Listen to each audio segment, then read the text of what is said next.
রচনা বন্দ্যোপাধ্যায়ের মন্তব্য নিয়ে তোলপাড় সোশ্যাল মিডিয়া, এটা অনেকেই জানো, আমিও এটা নিয়ে ভিডিও বানিয়েছিলাম।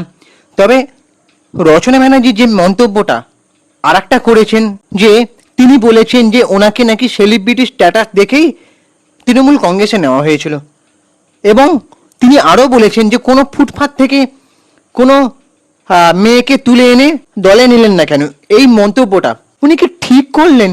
এই মন্তব্যটার অ্যাকচুয়ালি কতটা মানে যুক্তি, সেটা আমি আজকে আলোচনা করব।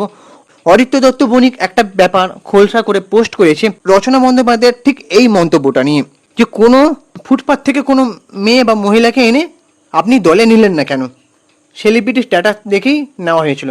তবে একটা কথা আমার বলতে এখানে খুব ইচ্ছা করছে, তারপরে আমি এখানে অরিত্র দত্ত বণিকের কথায় আসছি। দেখুন, সেলিব্রিটি স্ট্যাটাস দেখে কাউকে দলে নিলেই যে সে ভোটে জিতে যাবে বা তার দল ভালো প্রচার পাবে, ভালো ভোট আদায় করতে পারবে, এমনটা কিন্তু নয়।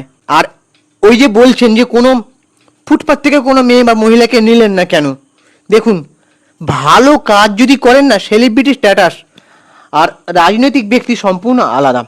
রাজনৈতিক ব্যক্তি একমাত্র মানুষের মন ভালোবাসা জিততে পারবেন কখন?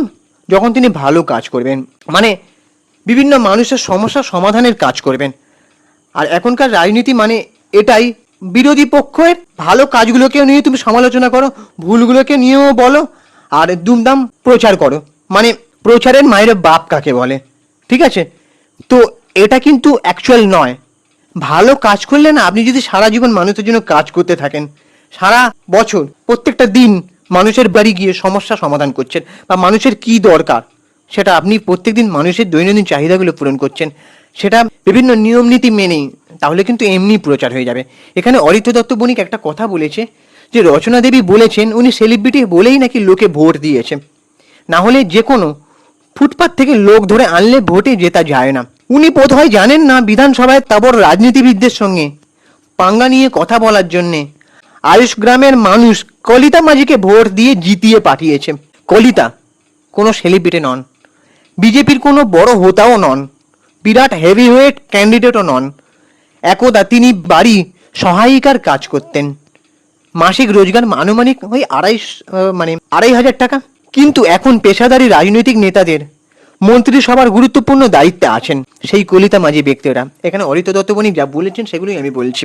তিনি আরো সে আরো লিখেছে যে দিদি নাম্বার 1 অনুষ্ঠানে 1 দশক ধরে এরকম বহু সংগ্রামী মেয়ের সাথে নিয়মিত অনুষ্ঠান সঞ্চালনা করেছেন রচনা ব্যানার্জি। তার থেকে এই শব্দচয়ন আমি অন্তত আশা করিনি। পাবলিক চাইলে যে কোনো জিরোকে হিরো বানাবে, আর যে কোনো হিরোকে টেনে নামিয়ে ধুলোয় মিশিয়ে দেবে। ফিল্ম স্টার থেকে সাম্প্রতিক সময়ের মমতা বন্দ্যোপাধ্যায়ের বাহিনী সকলেরই তার উদাহরণ। এই পোস্টটা অরিত্র দত্ত বণিক করেছেন, এবং এই যে কলিতা মাঝি বলে যে ব্যক্তিটা, আমি তো থাম্বনেল ফটোতে দেবো, তার আগে আমিও ফোনে দেখিয়ে দিই। এই দেখো, এই হচ্ছে কলিতা মাঝি বলে যে ব্যক্তিটা। দেখো, রাজ্যপাল বসে আছেন, ঠিক আছে, উনি সহায়িকার কাজ করতেন, অথচ মন্ত্রিসভার একটা গুরুত্বপূর্ণ পদে রয়েছেন।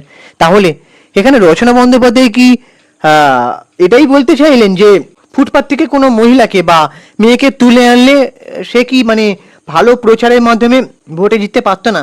এখন কোন দল, দেখুন একটা দলের মানুষ যখন খারাপ হয়, জানি সব দলের সব মানুষ তখন খারাপ হয়ে যায়, তার সবার গায়েই কাদাটা ছেটাতে থাকে মানুষ। কিন্তু একটা কথা নিয়ে যেটা বলার, সেটা হচ্ছে সেলিব্রিটি স্ট্যাটাস বলেই যে মানুষ ভোট দেবে তা কিন্তু নয়।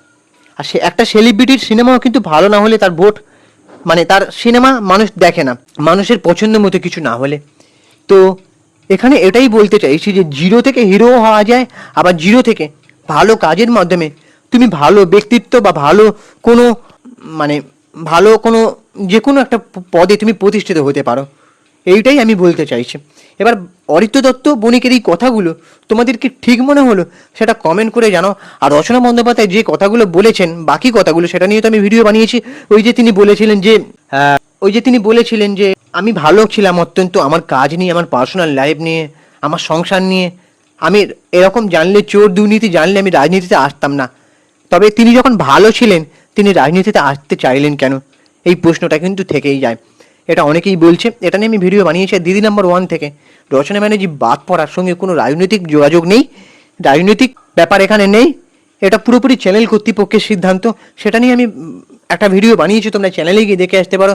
এবার বাকি তোমাদের কি মতামত, কি অপিনিয়ন, সেটা কমেন্ট করে জানাও। আমাদের ইউটিউব চ্যানেলটাকে সাবস্ক্রাইব করে দাও, ভিডিওটাকে লাইক করো। আমি ইনস্টাগ্রামে রয়েছি সুপ্রিয় পৌশালী সিনেমিডিয়া, ওখানে গিয়ে ফলো করে দাও। চলো টাটা, দেখা হচ্ছে পরে ভিডিওতে। জয় হিন্দ, বন্দে মাতরম।